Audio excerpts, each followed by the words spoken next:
Bonjour, je vais vous présenter la formation en lien avec l'ergonomie au STAPS de l'Université de Rennes 2.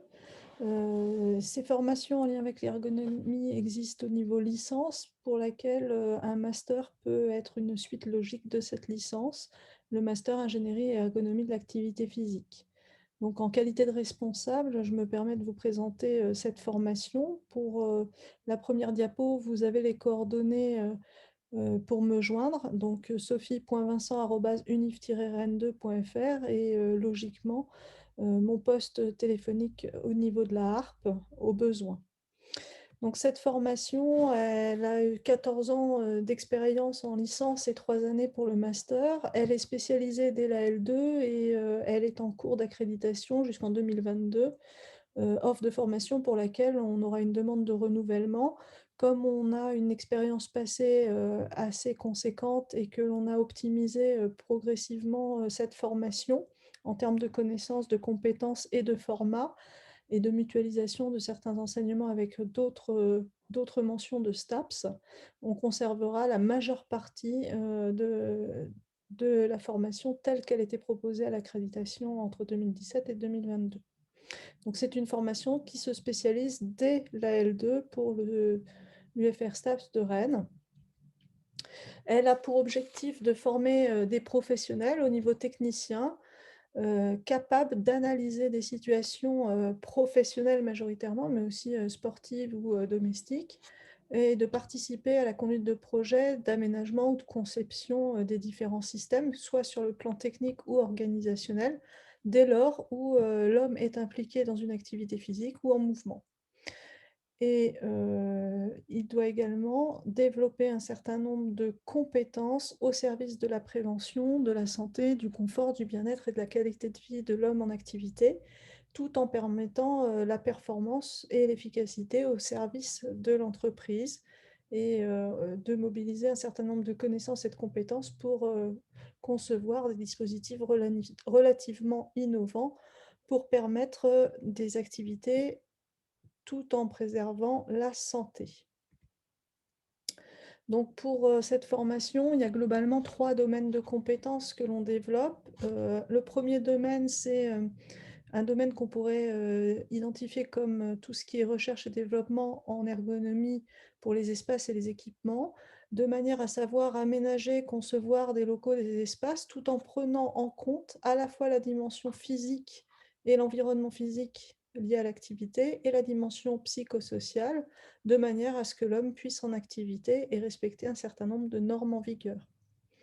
Donc ça fait appel à beaucoup de réglementations sur la conception des lieux et des espaces, mais bien évidemment, ces lieux et ces espaces sont conçus pour un certain nombre d'usagers avec leurs particularités et on doit respecter le fonctionnement et les capacités de ces usagers. Le deuxième domaine de compétences, qui est de loin le plus hypertrophié dans cette formation, concerne tout ce qui est ergonomie pour l'analyse de l'activité et de la performance motrice en milieu et particulièrement en milieu professionnel, de manière à optimiser la performance, mais aussi et surtout en limitant les risques liés à cet environnement professionnel et aux activités proposées dans cet environnement professionnel. Et parmi les risques traumatiques et les risques de troubles musculo-squelettiques plus particulièrement. Pour cela, pour ce domaine de compétences, il faut absolument que les étudiants puissent mobiliser un certain nombre de connaissances, à la fois du domaine des sciences de la vie, avec l'anatomie, la physiologie, la biomécanique, mais aussi des sciences en lien avec les sciences humaines et sociales, notamment avec la dimension psychosociale de l'individu dans son activité. Et puis confronter toutes ces connaissances avec les règles d'hygiène et de sécurité dès lors où on est dans le cadre d'une activité professionnelle. Deuxièmement, il faut savoir maîtriser des outils d'évaluation et de mesure de la performance motrice de l'activité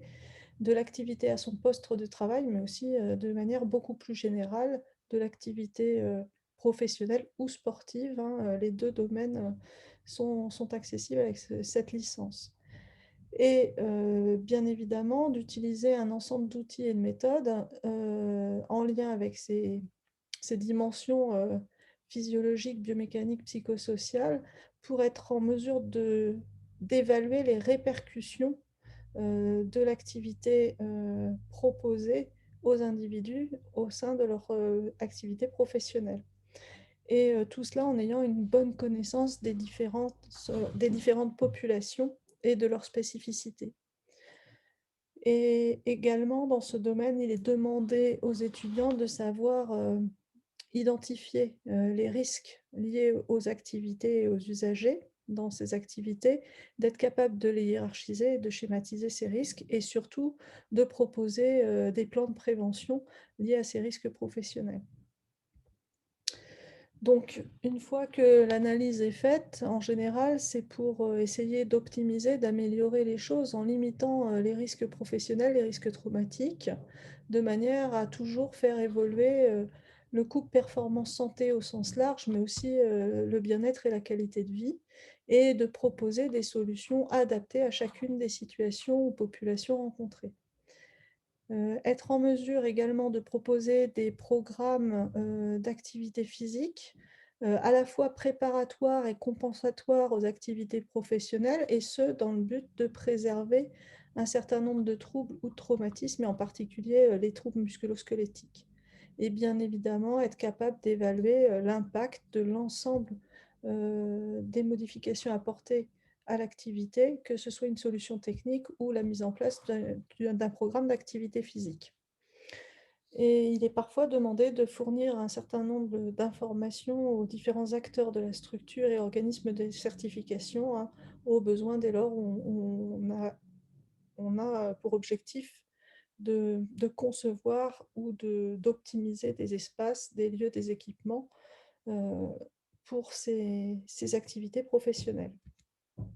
Le troisième domaine de compétences, c'est bien souvent celui qui est le plus recherché par les étudiants, bien que ce soit un domaine pour lequel les débouchés sont plus limités, auquel on a une niche d'emploi très réduite. C'est tout ce qui est recherche et développement en ergonomie des produits, dont les produits sportifs, mais pas que, hein, tous les produits en lien avec le secteur médical, paramédical et la conception de lignes de production en milieu industriel utilisent les mêmes connaissances et les mêmes compétences que les produits sportifs. Donc là, c'est comment acquérir toutes les connaissances et les compétences pour être capable de mener une vraie démarche scientifique de conception de produits, bien évidemment de conception de produits en lien avec des usagers, leurs spécificités et leurs spécificités dans leurs activités physiques. Et c'est bien là que la connaissance en STAPS est importante, puisque les étudiants ont des connaissances en lien avec les activités physiques et les spécificités de ces activités physiques. Donc, dans ce domaine de compétences, il est très important de savoir mettre en regard à la fois les connaissances, toujours pareilles, en anatomie, physiologie, biomécanique, avec les contraintes d'utilisation liées aux produits et aux différents types d'usagers, mais être aussi en mesure de maîtriser les outils d'évaluation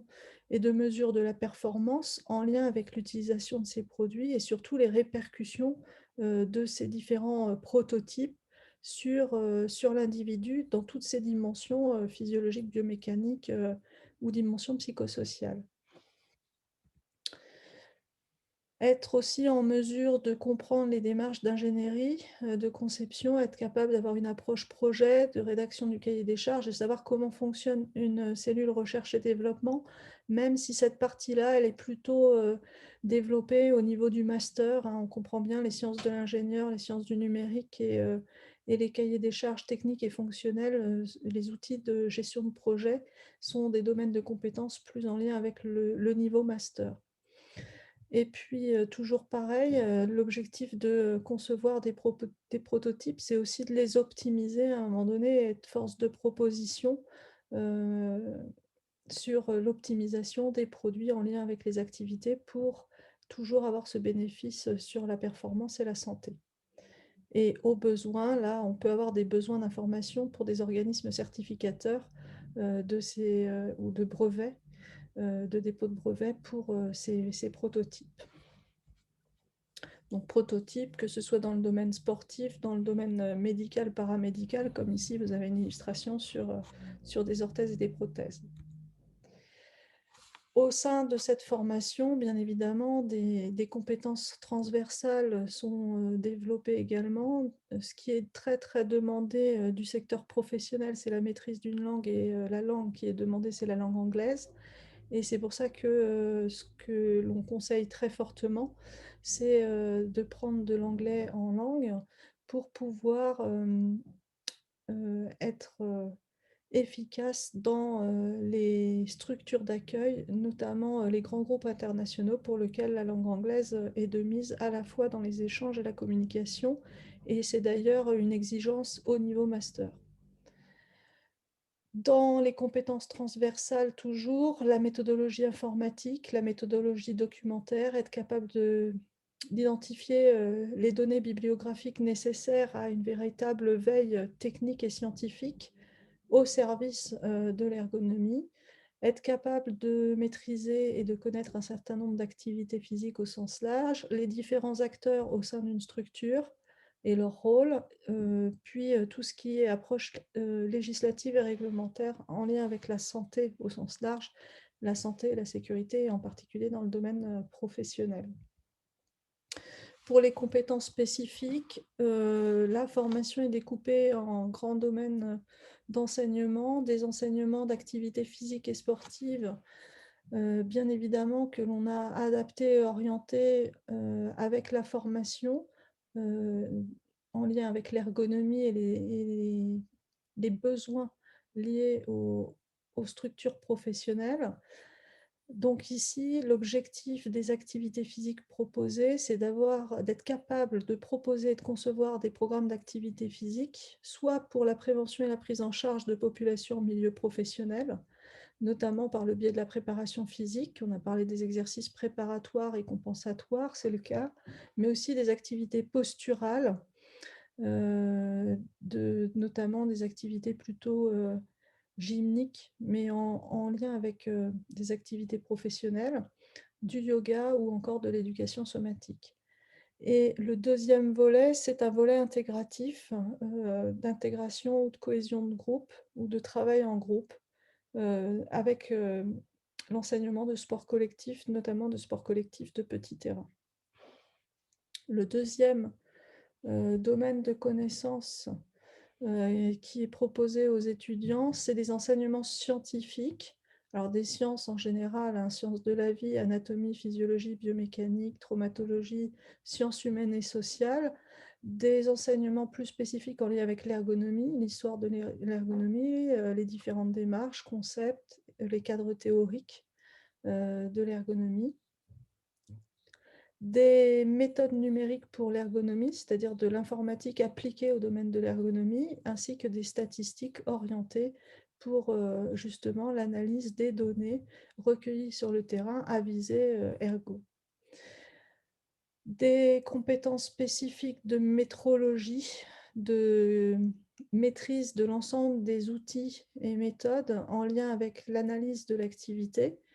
donc être capable de mesurer tout ce qui est charge de travail, qu'elle soit physique ou mentale, d'être capable de mesurer, d'analyser les contraintes posturales, l'activité de locomotion et surtout les répercussions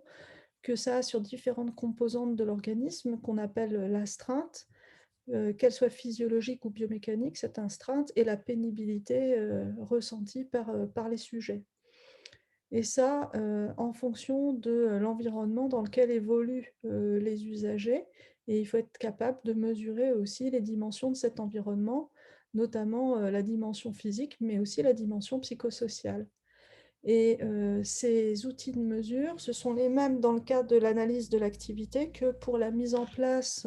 d'un essai terrain, de prototype ou pour, la conception, de produits, que ce soit, dans les cellules recherche et développement ou les ingénieurs et cetera. Donc être capable de maîtriser, les outils, les déployer sur le terrain, faire le choix du bon outil en fonction de la situation. Donc sur cette diapo, vous avez des exemples d'outils servant à l'analyse physiologique et biomécanique. C'est des outils que l'on développe à la fois sur le plan théorique, mais pour lequel des enseignements dirigés et pratiques sont proposés dès la licence et bien évidemment encore plus mobilisés dans le cadre des stages qui seront présents en troisième année et surtout en master pour ceux qui poursuivront leurs études dans ce domaine-là. Des outils spécifiques à l'analyse environnementale avec les environnements tels que l'environnement sonore, le bruit, la luminosité, la température, l'hygrométrie et puis des systèmes liés à l'analyse des vibrations. Mais ça, c'est souvent plutôt en lien avec des prestations de services parce que les dispositifs sont très coûteux. Toujours dans les compétences spécifiques, outre que les outils de mesure et les connaissances scientifiques, il faut développer des connaissances en lien avec la santé, le bien-être et la qualité de vie en général, mais surtout orientées en milieu professionnel et être en mesure de pouvoir évaluer ces dimensions, évaluer la santé, évaluer la qualité de vie et la qualité de vie au travail, notamment par le biais d'entretiens, de mise en place d'entretiens et de questionnaires ou d'échelles, en général de ressenti. Être capable de connaître un certain nombre d'éléments de réglementation et de législation en lien avec la santé au travail, de manière à comprendre l'importance de l'évaluation des risques professionnels et de comment renseigner ces risques professionnels au sein de ce qu'on appelle un document unique d'évaluation des risques professionnels, avec tous les critères de gravité, de fréquence et de moyens de maîtrise et les plans de prévention associés pour limiter justement tous ces risques professionnels. Pour ce qui est des compétences spécifiques, c'est des compétences aussi en analyse de gestes, de posture, de performance, de manière à pouvoir optimiser ces gestes, soit en termes d'efficacité et d'efficacité énergétique, mais aussi et surtout en termes de prévention des blessures en particulier, hein, que ce soit dans le domaine sportif, mais aussi et surtout professionnel. Des connaissances en lien avec les populations et leurs spécificités, dès lors où on a affaire à des usagers qui ont des limitations fonctionnelles, du handicap, des pathologies ou des sujets féminins vieillissants, ce qui est une des grandes problématiques de la plupart des industries au sens large, avec la gestion de leur population vieillissante qu'il faut maintenir dans l'emploi. Et la question du maintien dans l'emploi est de plus en plus prédominant, hein, au sein des structures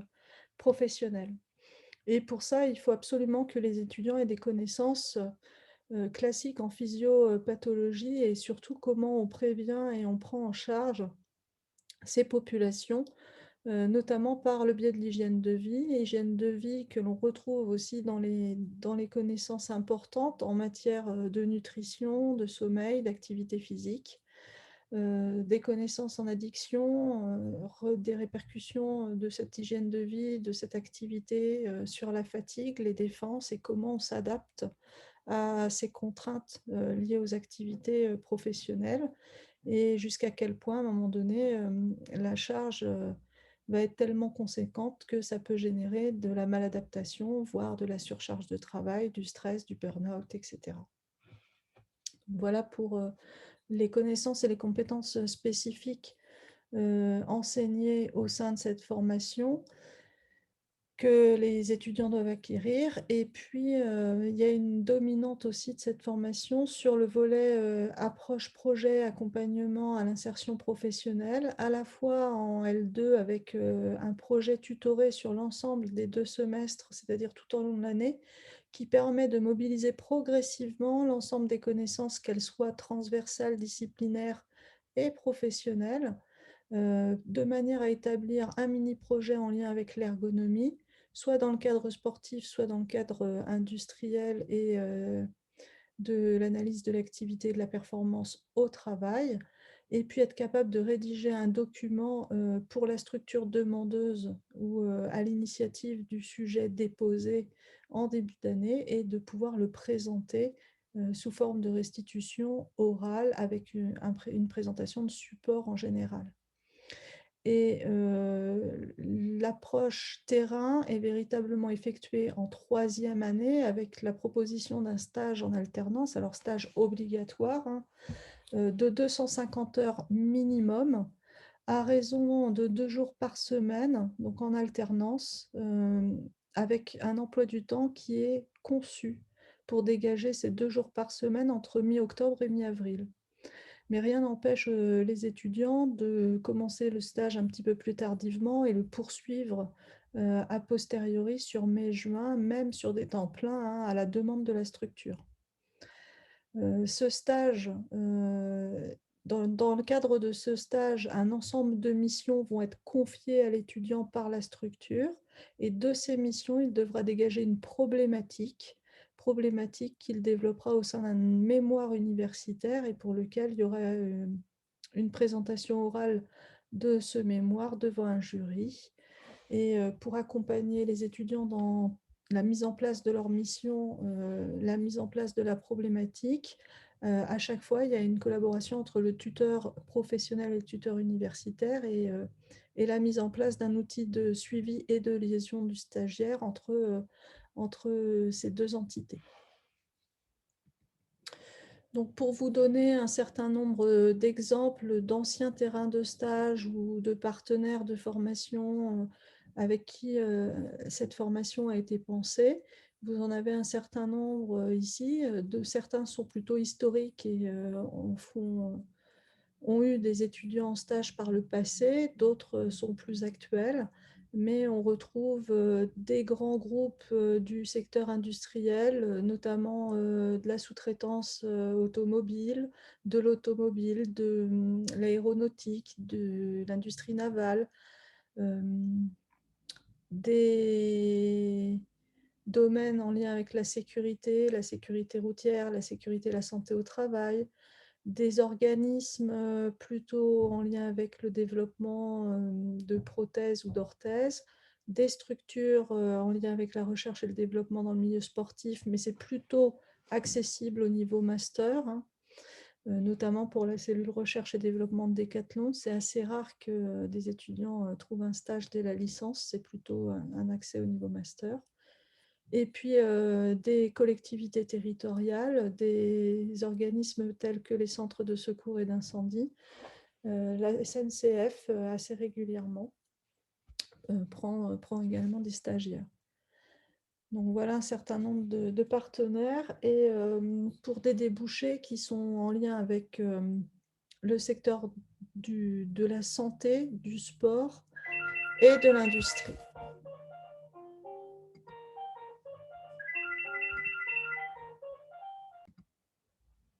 Donc, parmi les secteurs de débouchés, ce sera des secteurs de débouchés en lien avec le sport, la santé ou l'industrie au sens large,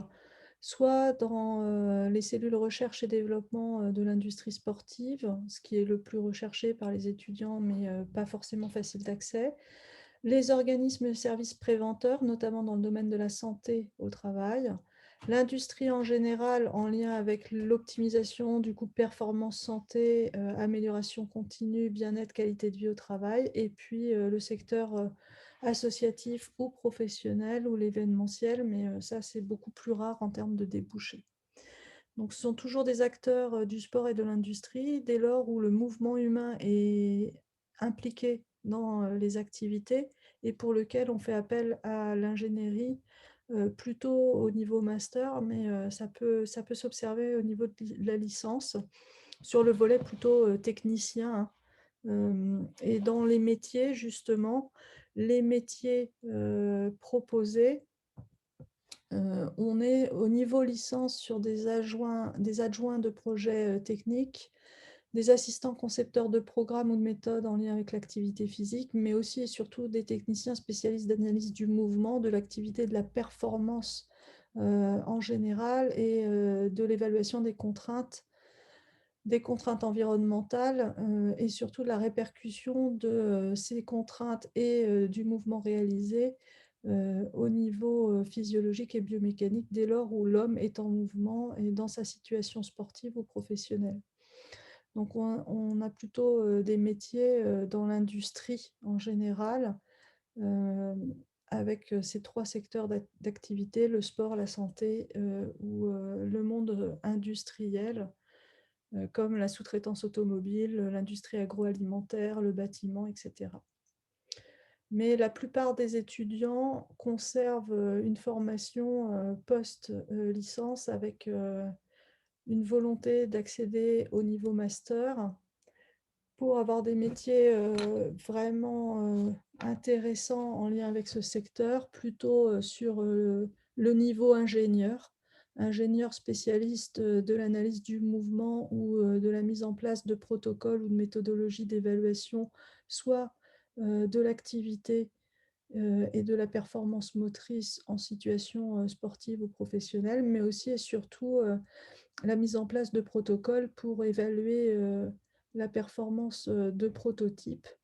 ou de nouveaux produits ou d'innovations technologiques au service du sport en général, hein, mais ça peut être également dans le milieu industriel. Donc, véritablement, des gens qui ont une spécialisation de niveau ingénieur en sortie de Master 2.